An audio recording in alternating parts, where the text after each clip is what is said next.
ताजा तरीन सच्ची और प्रमाणिक खबरों के लिए अभी सब्सक्राइब करें NS नाउ। क्या नाम है सर आपका? बीरेन्द्र सिंह छौकर, जिलाध्यक्ष उत्तर प्रदेश प्राथमिक शिक्षा मिशन जनपद आगरा। किस विषय को लेकर के आप यहाँ इस समय पर एकत्रित हुए हैं? 25 जुलाई 2017 को शिक्षा मित्रों का समायोजन माननीय सर्वोच्च न्यायालय द्वारा निरस्त किया गया था। इस दिन को हम काला दिवस के रूप में मनाते हैं क्योंकि कोर्ट एक निर्णय करते हैं और बड़ा सोच समझ करते हैं, लेकिन कोर्ट ने भी एक फैसला दिया था, फरमान जारी किया था, जिसमें हमारे लाखों लोगों के पेट पे लात मारने का काम किया गया था, जिसे हम आज तक काला दिवस के रूप में मनाते हैं। उसी परिप्रेक्ष्य में आज यहाँ एकत्रित हुए। उस निर्णय से आहत होकर के सरकार की उदासीनता से त्रस्त होकर के आज तक हमारे प्रदेश भर में 7,000 से ज्यादा साथी इस दुनिया को छोड़ गए। उसमें आर्थिक तंगी, मानसिक अवसाद, हृदयघात, आत्महत्या, लेकिन सरकार कोई ध्यान नहीं दे रही है। वही हमारे जनपद आगरा की बात की जाए तो अब तक 28-29 साथी हमारे आप देख रहे हैं, आपके सामने है, अभी तक उन्होंने अपना जान दी है।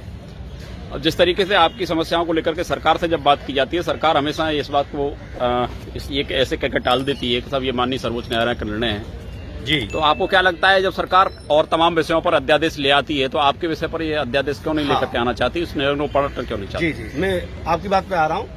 माननीय सर्वोच्च न्यायालय का एक आदेश है, समान कार्य के लिए समान वेतन। आज हमारा शिक्षा मित्र वही काम करता है जो एक अध्यापक करता है, जिसे 80 से 90 हजार रुपए वेतन सरकार दे रही है। वो जो विषय एक अध्यापक पढ़ाता है वो हमारा शिक्षा मित्र पढ़ाता है। और कौन कह रहा है शिक्षा मित्र अनट्रेंड है? शिक्षा मित्र सारे BTC हैं। सरकार ने ही उनको LCT से अनुमति लेकर के प्रशिक्षण कराया था सभी, और उसमें भी हमारे लगभग 40-45 हजार लोग टेट पास हैं, उनको भी इन्होंने नियुक्ति नहीं दी है। सरकार जैसे ही शिक्षा मित्र की बात आती है वो नए नए नियम, नए वो ले आती है बार बार, और शिक्षा मित्र रोकने काम करती है। अभी हम 2 बार लखनऊ गए, जनवरी और फरवरी में 2 बहुत बड़ी रैलियां हुई। सरकार के बड़े मंत्री कौशल किशोर जी उसमें आए, उन्होंने लंबे चौड़े वादे किए, लेकिन 2006 से लेकर आज तक 1 रुपया शिक्षा मित्रों का नहीं बढ़ाया गया है। शिक्षा मित्र जब अध्यापक थे वो 40 हजार रुपये वेतन पा रहे थे। आज सरकार एक बात कहती है कि इन्हें 3.5 मिलते थे, हमने 10 दे दिए। तो मैं बताना चाहता हूं आपके माध्यम से, जब हम लोग शिक्षा मित्र थे तब हमको 3.5 रुपये मिलते थे, और जब हम अध्यापक बन गए तो हमको 10,000 रुपये मिलते थे। कहीं ना कहीं सरकार जब आपकी एकजुटता को देखती है तो मुझे लगता है कि सरकार ये भी, आपकी संख्या मैं समझता हूँ 1,72,000 के करीब आसपास जो फिगर बताई जाती है जी, अगर आप एकजुट होकर के मैं समझता हूँ अपनी बात कहें तो शायद सुनी जाए। आपकी एकजुटता में कहीं ना कहीं कमी नजर आती है। नहीं, अभी अब मैं बता रहा था आपको, जनवरी और फरवरी हमारी लाखों की भीड़ थी, और कौशल किशोर जी जो मंत्री हैं उन्होंने ही हमें लखनऊ बुलाया था, जो सरकार के मंत्री हैं केंद्र में, उन्होंने बुलाया था और मंच पर लंबे चौड़े वादे भी किए थे। लेकिन जब 2022 का चुनाव था, सारे संविदा कर्मियों का मानदेय वृद्धि की गई, लेकिन शिक्षा मित्रों का तो मानदेय भी नहीं बढ़ाया गया। अब आप आगे क्या निर्णय लेना चाहते हैं, आगे से क्या रणनीति होगी? मैं उसी बात पे आ रहा हूँ। सुप्रीम कोर्ट ने अपना निर्णय दिया था, उन्होंने ये नहीं कहा था कि आप इनका वेतन इतना कम कर दो और इनसे काम संभाल लो। हम लोग अगर अयोग्य हैं तो मैं बाहर किए जाए। जब काम की बात आती है हक तो हम योग्य हो जाते हैं, चाहे चुनाव ड्यूटी हो, चाहे BLO ड्यूटी हो, चाहे जनगणना हो, लेकिन जब बात हक की आती है तो हम लोग अयोग्य कर दिए जाते हैं।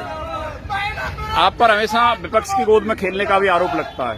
नहीं, कर्मचारी कभी किसी सत्ता का नहीं होता है। जो भी पार्टी सत्ता में होती है, जो भी पार्टी सत्ता में होती है कर्मचारी उसी का होता है। हम सरकार के हमने वोट दिए 2014 में, 2017 में, लेकिन उसके बाद सरकार सत्ता में आने के बाद जब शिक्षा मित्रों के हितों को लेकर कोई काम नहीं किया, हो सकता है कुछ लोगों ने इधर वोट दिया हो। आगामी चुनाव में भी हमारे लोग सब वोट करेंगे, लेकिन सरकार को समझना होगा शिक्षा मित्रों की जो पीड़ा है, जो समझना आप देख रहे हैं, ये सही माननीय प्रधानमंत्री जी के वादे हैं, ये आप देख रहे हैं। आज ये लोगों की उम्र कहां से कहां पहुंच गई, लेकिन कोई सुनने वाला नहीं है।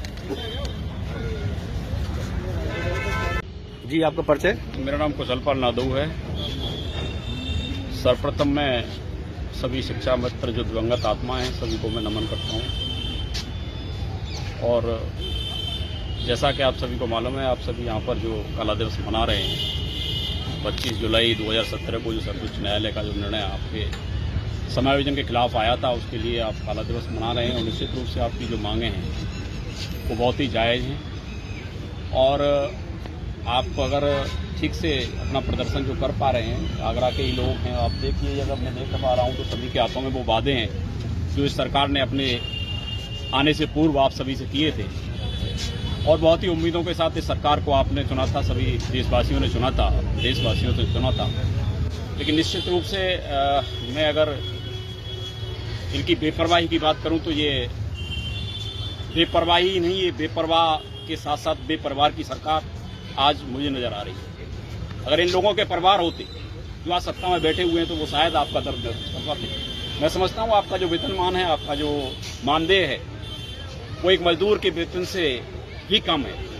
आज के समय में आपको शिक्षक कहा जा रहा है, लेकिन आपका जो वेतनमान है वो एक बेलदार से भी कम है। बहुत पीड़ा होती है, आपके इस दर्द में हम पूरी तरीके से शामिल हैं। लगातार आप अपनी आवाज़ को बुलंद करिए। ऐसी सरकारों के खिलाफ मैं समझता हूं सरकार को सद्बुद्धि आएगी।